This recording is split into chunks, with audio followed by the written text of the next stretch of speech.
O título da minha mensagem hoje é A Boa Parte. Eu não achei nada melhor para pôr de título, então procurei uma parte de um versículo que eu vou ler hoje e coloquei de título. Então o título é A Boa Parte. E eu quero começar lendo Efésios 2, do versículos 1 ao 9, que diz assim: Vocês estavam, nós estamos ou estávamos mortos em suas transgressões e pecados, nos quais costumavam viver. Nós vivemos em pecado ou costumávamos viver? Costumávamos viver, quando seguiam a presente ordem deste mundo e o príncipe do poder do ar, o espírito que agora atua nos que vivem na desobediência. Anteriormente, todos nós também vivíamos entre eles, satisfazendo as vontades da nossa carne, seguindo os seus desejos e pensamentos. Como os outros, éramos por natureza, diga comigo, natureza. Éramos por natureza merecedores da ira. Todavia, Deus, que é rico em misericórdia, pelo grande amor que nos amou, deu-nos vida. Ele deu o quê? Morte ou Ele deu-nos vida? Deu-nos vida com Cristo, quando ainda estávamos mortos em transgressões. Pela graça, vocês são salvos. Deus nos ressuscitou com Cristo e com Ele nos fez assentar nos lugares celestiais em Cristo Jesus, para mostrar nas eras que hão de vir a incomparável riqueza da sua graça, demonstrada em sua bondade para conosco em Cristo Jesus. Pois vocês são salvos pela graça, por meio da fé. Isso não vem de vocês, é dom de Deus, não por obras, para que ninguém se glorie. Amém, aleluia. Preste atenção, esse texto está nos ensinando que somos salvos única e exclusivamente pela graça. E em nenhum momento ele consegue separar a palavra graça do nome Jesus Cristo. Ou seja, nós somos salvos única e exclusivamente por Jesus. Não existe possibilidade nenhuma de eu e você fazermos alguma coisa boa o suficiente para que Deus queira nos salvar. Nós não somos salvos pela nossa capacidade de persuasão. Nós não conseguimos persuadir a Deus a fazer algo por nós. Não existe em nós essa habilidade. O que existe é Cristo Jesus, que morreu, decidiu morrer no meu e no seu lugar, para que nós alcançássemos a salvação através dele. A Bíblia nos ensina que é pela fé, não por obras, porque se fosse por obras nós nos vangloriaríamos disso, mas pela fé nós temos a nossa certeza e confiança única e exclusivamente na obra de Jesus. Sabe, Jesus, ele nunca mereceu a morte. Jesus, ele nasceu sem pecado. Jesus, ele era justo, ele era santo, ele é perfeito. Nunca teve culpa alguma sobre ele para que ele merecesse a morte. O que ele fez foi, em amor, assumir a minha e a sua condenação. Eu e você tínhamos condenação sobre nós. Eu e você merecíamos a morte. Porque ele fala ali, nós estávamos mortos. Significa que as pessoas que viviam mortas? Fica esquisito, nós estávamos mortos. Ou seja, não existia possibilidade de ter outro destino para nós a não ser a morte. É isso que ele está dizendo ali. O único caminho que o ser humano podia trilhar antes de Jesus Cristo era o caminho direto para a morte. Por isso nós já estávamos mortos, nós já estávamos condenados. Nós já merecíamos por natureza, por termos a natureza do pecado, merecíamos por natureza a ira de Deus sobre nós, o juízo de Deus sobre nós.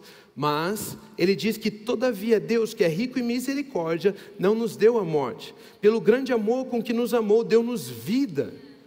Deus, ele nunca desejou dar e ele nunca dará a você morte. O que ele tem para você chama-se vida.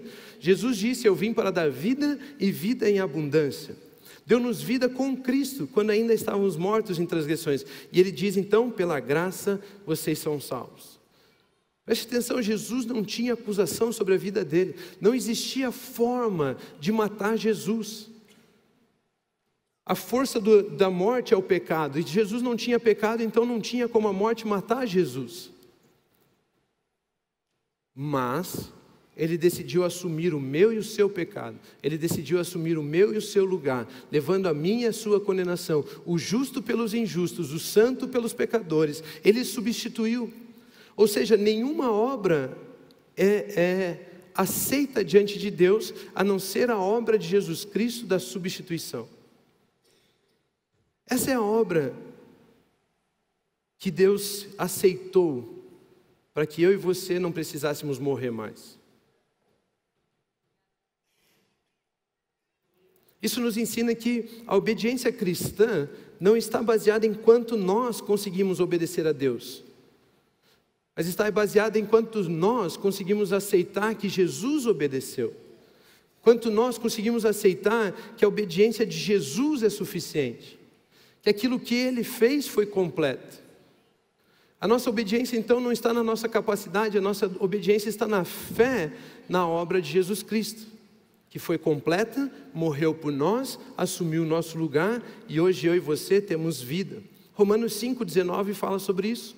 Logo, assim como por meio da desobediência de um só homem, muitos foram feitos pecadores, perceba, você não foi feito pecador porque você desobedeceu, você não foi feito pecador porque você pecou, você não foi feito pecador porque você decidiu assim, você nasceu dessa forma, por causa da desobediência de um homem chamado Adão. Você conheceu Adão? Não. Você acha justo pagar pelo erro dele? Não, Deus também não achava. Por isso Ele fez uma outra coisa, Ele enviou a Jesus Cristo. Assim também, por meio da obediência de todos nós, a obediência de um único homem, muitos serão feitos justos. Percebe? Não está baseado na nossa obediência e na nossa capacidade de agradarmos a Deus para sermos salvos, mas baseado única e exclusivamente na obra de Jesus Cristo e na obediência dEle que nós encontramos salvação. Da mesma forma que não fomos feitos pecados pelo nosso pecado, mas porque nascemos com a herança de Adão sobre nós, nós hoje podemos escolher assumir e aceitar a obra de Cristo em nossas vidas e nascemos de novo, baseados na obra do último Adão, chamado Jesus Cristo, e termos não mais parte com uma natureza pecaminosa, mas termos parte com uma natureza de santidade, de justiça, de amor. É por isso que a Bíblia é bem clara em dizer, como Ele é, nós somos. Porque a mesma natureza santa que Ele tem, eu tenho. A mesma natureza perfeita que Ele tem, eu tenho. A mesma natureza justa que Ele tem, eu tenho. Quando falo eu, você pensa, é você, pastor. Não, a mesma natureza justa que Ele tem, nós temos. A mesma natureza santa que Ele tem, nós temos. A mesma natureza perfeita que Ele tem, nós temos. É isso que Ele está nos ensinando aqui. Nós nascemos de novo em Cristo Jesus, e na obediência dEle nós temos acesso a Cristo Jesus. Existe um texto na palavra de Deus em Romanos que fala o porquê nós estávamos afastados dEle. Mas sabe quando o texto é bom demais para você ler só o versículo que você quer? Então eu vou ler todo o trecho ali que coloca o pensamento de Paulo. Romanos 3, 21 a 28 diz assim: mas agora se manifestou uma justiça que provém de Deus. Uma justiça que provém das suas obras? Não. Uma justiça que provém de Deus, independente da lei, da qual testemunha a lei e os profetas. A lei e os profetas apontavam para a justiça em Cristo Jesus. E não existe então em nós a tentativa mais de obedecermos a lei para termos justiça própria.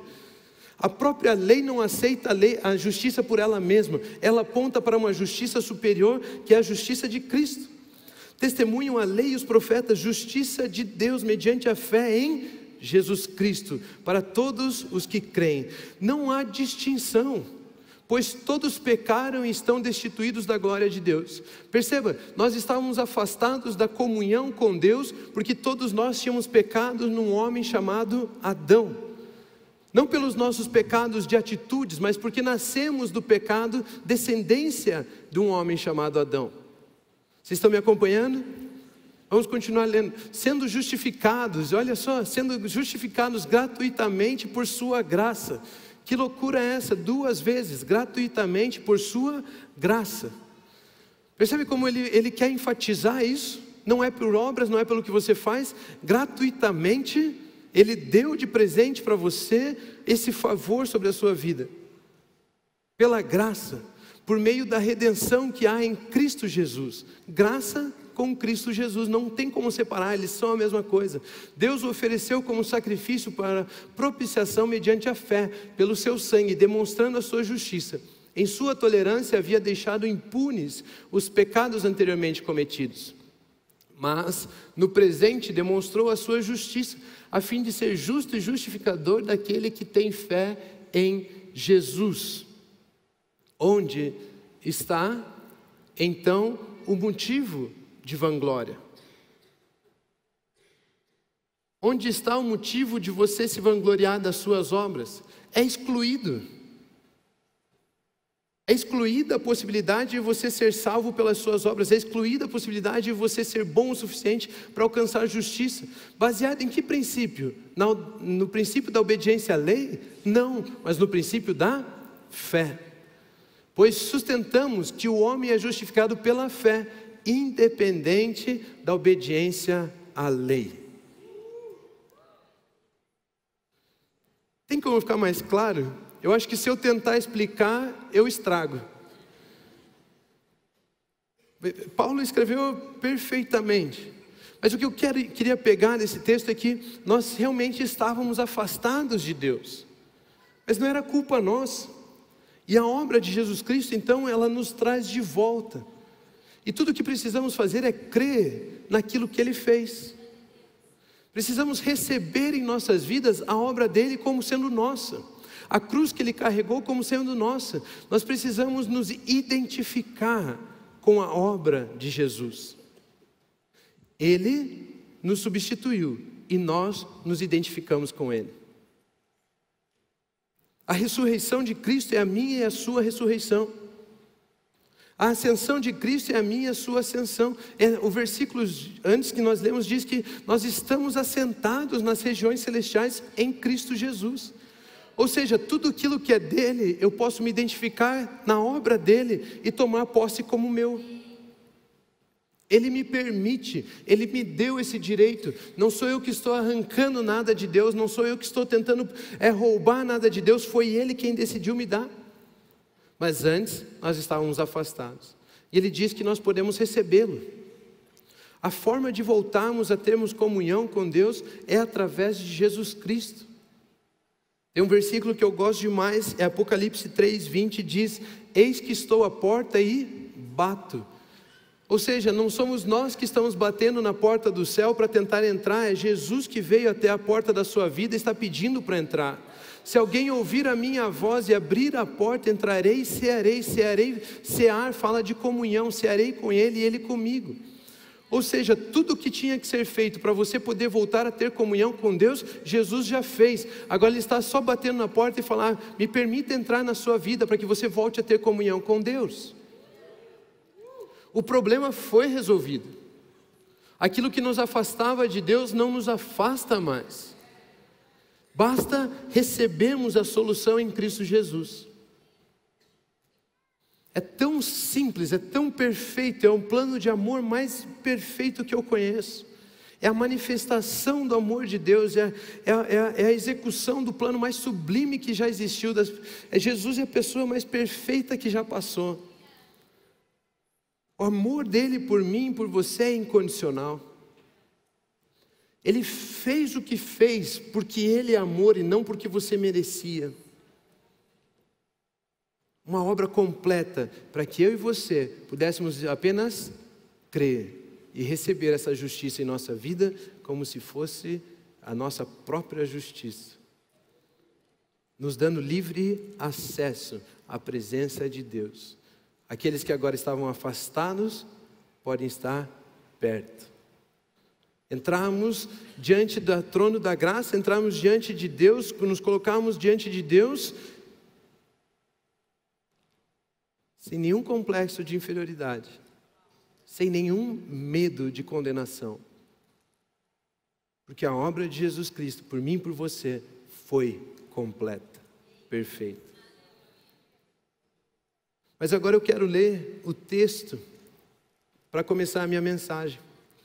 Lá em Lucas capítulo 38, 42 diz assim: vocês entenderam, nós não somos salvos por obras, nós fomos salvos pela obediência de um único homem, Jesus Cristo. Mas Lucas 10, 38 e 42 diz assim: caminhando Jesus e seus discípulos chegaram a um povoado, onde certa mulher chamada Marta o recebeu em sua casa. Maria, sua irmã, ficou sentada aos pés do Senhor, ouvindo a sua palavra. Marta, porém, estava ocupada com muito serviço, e aproximando-se dele perguntou: Senhor, não te importas que a minha irmã tenha me deixado sozinha com o serviço? Dize-lhe que me ajude. Respondeu o Senhor: Marta, Marta, você está preocupada e inquieta com muitas coisas. Pedro, João, Maria, Paula, Cristina, sei lá seu nome, você está preocupada e inquieta com muitas coisas. Todavia, apenas uma. Quantas coisas são necessárias? Uma é necessária. Maria escolheu a boa parte, e esta não lhe será tirada. E esta não será tirada. Esse texto está falando um pouco sobre nós estarmos na presença de Deus. Está falando sobre a vida cristã depois que Jesus já entrou na sua casa e tem comunhão com você. Não está falando sobre salvação, está falando sobre pessoas salvas. Vocês conseguem entender isso? Nós lemos um texto que, se você me deixar entrar na sua casa, eu terei comunhão com você. Não foi esse o texto que lemos de Apocalipse? Agora Jesus já está dentro da casa delas. Ou seja, salvas elas já são. E agora ele está falando sobre o comportamento de pessoas salvas. Existe diferença entre o comportamento de pessoas salvas. Algumas ainda acham que as suas obras vão fazer com que você possa agradar a Deus. Algumas pessoas acham que se fizerem coisas para Jesus, aí Jesus vai ter compaixão delas, vai se agradar delas. Não é isso que Marta está passando? Ela está trabalhando para Jesus. Ela está trabalhando para Jesus. Mas Jesus nunca pediu para você trabalhar para Ele.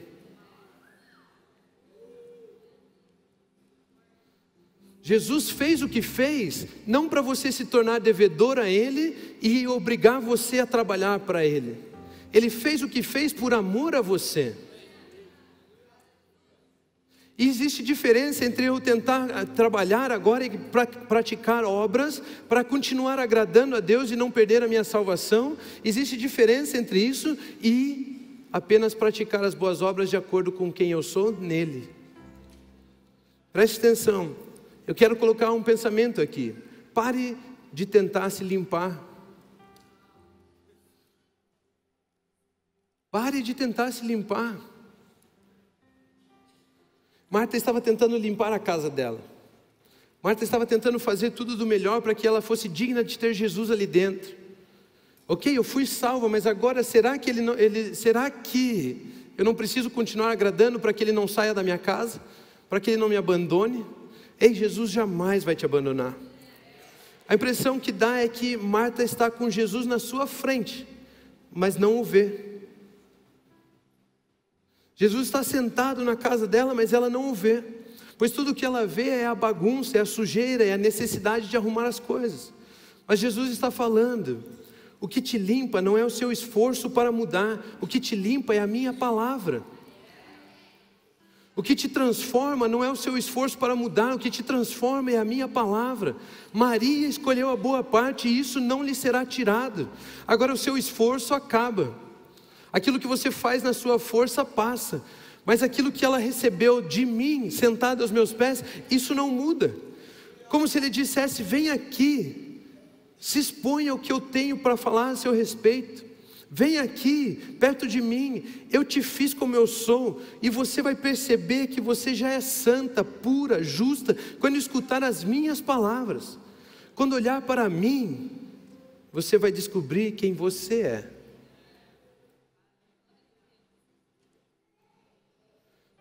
Venha e sente-se aos meus pés, Marta. Pare com isso. Pare de tentar se limpar. Nós aceitamos Jesus em nossas vidas para receber a remissão, redenção, perdão dos pecados. Mas quando Jesus está em casa, ficamos pensando em limpar as coisas. Pastor, eu preciso me livrar da pornografia. Pastor, eu preciso me livrar das drogas. Pastor, eu preciso me livrar desses pensamentos de depressão. Pastor, eu preciso me livrar desses pensamentos de morte. Pastor, eu preciso. Ei, o que Jesus está nos dizendo, ensinando através dessa história é: pare de olhar para essas coisas. Olhe para mim. Olhe apenas para Ele, e todas as coisas se encaixarão na verdade de quem Ele é. Nós levamos todas as coisas cativas a Jesus. Todos os nossos pensamentos devem ser levados cativos a Jesus, única e exclusivamente a Ele. Pare de tentar se limpar. Escute o que Ele tem a dizer a seu respeito. E você vai descobrir que você já é santo, você já é puro, você já é justo. Essa é a boa parte, encontrar quem você é em Cristo Jesus. Outra ideia que eu quero, outro pensamento que eu quero colocar em cima dessa história é: sem o conhecimento de quem você é, não existe o fazer. Existe praticarmos obras mortas e existe praticarmos obras vivas, mas a diferença entre essas duas obras significa o conhecimento que eu tenho de quem eu sou. Obras mortas é tudo aquilo que você faz para ser, obras vivas é tudo aquilo que você faz porque você é. A diferença está no conhecimento que você tem da sua identidade, de quem você é. Todas as obras de Marta a levaram a pensar e a dizer coisas que não são saudáveis, estão fora da verdade. Por exemplo, as obras de Marta levaram ela a se comparar com Maria. Você acha que se fossem obras vivas, geraria o fruto da comparação? Marta teve inveja de Maria. No fundo eu queria estar sentada ali, mas eu preciso varrer, eu preciso limpar a louça, eu não sei o que ela estava fazendo, não sei o que elas faziam na época lá para servir, mas gerou inveja. Marta, por ter inveja, ela ofende, expõe. Ei, você não está vendo ela aí? E eu aqui me esforçando e ela fazendo nada. Você já recebeu uma afronta porque você diz que é salvo em Cristo, de que Ele é suficiente, de que você crê na obra consumada dEle, e as pessoas falam assim: não, cuidado com essa mensagem aí, isso aí é fácil demais, ou tentam te ofender por isso. Marta, ela não estava vivendo a vida de Deus para ela. Quando você faz em seu próprio esforço, o fim nunca será satisfatório e você sempre vai querer culpar alguém. Quando você faz na sua própria força, o fim da atividade nunca será satisfatório e você sempre vai querer culpar alguém. Você tenta sustentar aquilo que você está fazendo, a sua família, o seu trabalho, os seus estudos, você tenta sustentar aquilo tudo no seu esforço. Você quer fazer dar certo, você tenta de todas as formas, às vezes você até usa de meios ilícitos para conseguir, porque você quer tentar produzir algo que já é seu por herança. Nós nos perdemos na nossa identidade e nós queremos produzir coisas, queremos fazer para ter aquilo que já é nosso por herança. E no final, se você consegue alguma coisinha, você se torna orgulhoso. Eu fiz, eu consegui, eu posso. Nunca existe honra e alegria por aquilo que Deus te deu. Ou se você não consegue nada, a culpa nunca é sua de não ter aceitado Jesus, deixado Jesus fluir na sua vida. A culpa é sempre de alguém. Se fulano não tivesse feito isso, se fulano não tivesse dito aquilo, se meu pai não tivesse me tratado de tal forma, se minha mãe não tivesse falado tal coisa, hoje eu seria aquilo que eu queria ser. Abra mão do seu esforço, abra mão de você mesmo, mas ao escutar e receber a verdade de quem você é, aí sim você realizará coisas a partir da satisfação que você já tem de estar em Cristo Jesus. Essa é a diferença. Fazemos para tentar ser ou somos, por isso fazemos. Quando somos e por isso fazemos, o resultado não tem valor algum. Porque a minha satisfação está em quem eu sou e não naquilo que eu estou fazendo ou aquilo que eu estou buscando. Nós precisamos nos encontrar em Jesus, e Maria estava aos pés de Jesus, ouvindo a sua palavra, ouvindo sobre quem ela é, ouvindo sobre quem é Jesus, ouvindo as boas novas a respeito dela.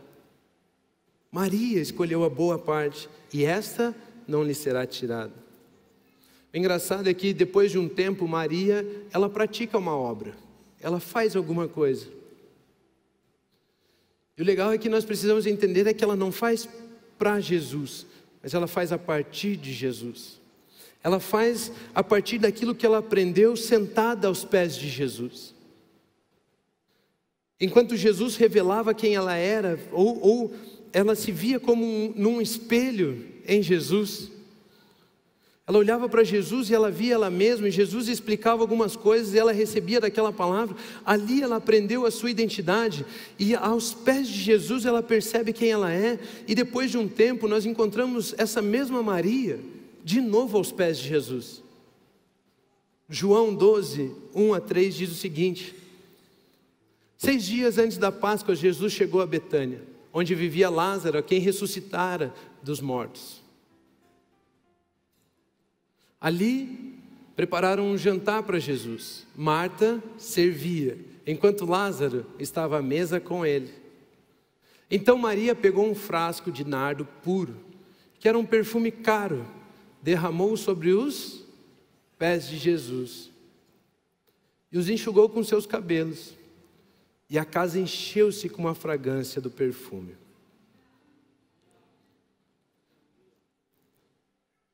Marta tentou arrumar tudo, Marta tentou fazer acontecer, Marta no seu esforço tentou dar o seu melhor, e a casa não ficou cheirosa. Ela não resolveu o problema, mas Maria escolheu a boa parte. Maria estava aos pés de Jesus aprendendo sobre quem ela é. A boa parte é ter o privilégio de se assentar aos pés de Jesus. A boa parte é ter o privilégio de saber que aquilo que Ele é, você é. A boa parte é ouvir as boas novas de Deus a seu respeito. A boa parte é conhecer Deus pela essência, pela manifestação que houve de Deus em Cristo Jesus. A boa parte é ter intimidade com Ele. A boa parte é receber informações apenas de Jesus. E quando ela percebeu quem ela era, agora ela tinha capacidade de fazer. E ela não fez nada para Jesus, porque ela fez a partir do que ela aprendeu de Jesus. Eu e você não fazemos para Jesus, eu e você fazemos a partir daquilo que Ele fez por nós. A partir do momento em que entendemos que somos uma nova criação, as nossas obras não têm a ver com nada que nós fazemos para tentar agradar a Ele, mas tem a ver com o que nós fazemos porque somos nele.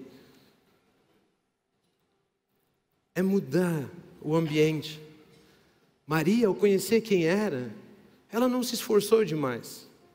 Ela voltou ao único lugar que importava para ela, os pés de Jesus. Ela voltou em um ato de humildade para aquele que revela quem ela é. Ela pegou o que ela tinha de melhor, porque aquele perfume era caro. Nós vamos ver que Judas ficou bravo porque ela derrubou aquele perfume sobre ela. Era como se fosse o salário de um ano inteiro para ela comprar o perfume que ela derramou sobre os pés de Jesus. De repente ela derrama aquele perfume, não para Jesus, mas em honra. Porque honra não é fazer algo para alguém. Honra é usufruir daquilo que alguém te deu. Em honra de Jesus ter dado a ela, revelado a ela a identidade de quem ela é. Em honra dela ter recebido aos pés de Jesus a verdadeira posição dela. Em honra de ter recebido a palavra de Jesus. Ela volta aos pés de Jesus. E aquilo que ela tinha, agora ela entrega. Agora ela dá. A partir do conhecimento daquilo que ela tinha aprendido em Cristo Jesus. O interessante é que esse mínimo esforço, essa obra pequena, não o esforço de Marta, mas essa pequena atitude, baseada naquilo que ela é, faz com que o ambiente inteiro fique cheiroso. Você está entendendo isso? Quando nós fazemos a nossa própria força, mesmo no nosso máximo, aquilo é limitado. Mas quando nós fazemos baseados naquilo que Jesus fez por nós, naquilo que Ele entregou a nós, o nosso menor esforço, a nossa menor atitude, faz com que isso seja ilimitado. A nossa disposição de vivermos aquilo que Deus deu para nós, já é suficiente. A nossa disposição em nos colocarmos na posição que Ele nos deu, já transforma, quebra barreiras. Você tem tudo em você para ser o melhor funcionário da sua empresa. Você tem tudo em você para ser o melhor aluno da sua escola. Você tem tudo em você para ser o melhor pai, a melhor mãe, o melhor filho, a melhor filha. Você é como Ele é. E a menor disposição que você tiver de viver aquilo que Ele já te deu, isso produz resultados ilimitados. Isso produz abundância. Isso faz com que as coisas aconteçam sem você nem entender como. Um pequeno ato de voltar aos pés de Jesus e derrubar um perfume fez com que a casa inteira ficasse cheirosa. Essa é a boa parte. A boa parte não é tentar agradar a Deus para receber algo dele. A boa parte é usufruir daquilo que Deus nos deu.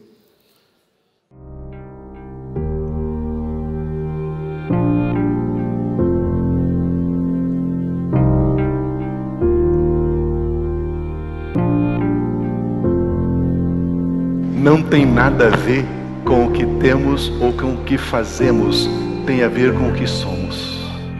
A mesma vida que Jesus tem, a mesmíssima, a mesma natureza, a mesma essência, a mesma vida, a vida incriada, o Zoe, a vida eterna, a mesma vida Deus colocou dentro de você. E você avança com absoluta certeza e segurança, porque você sabe quem você é. E quando você sabe quem você é, e quando você é maravilhoso. Como é bom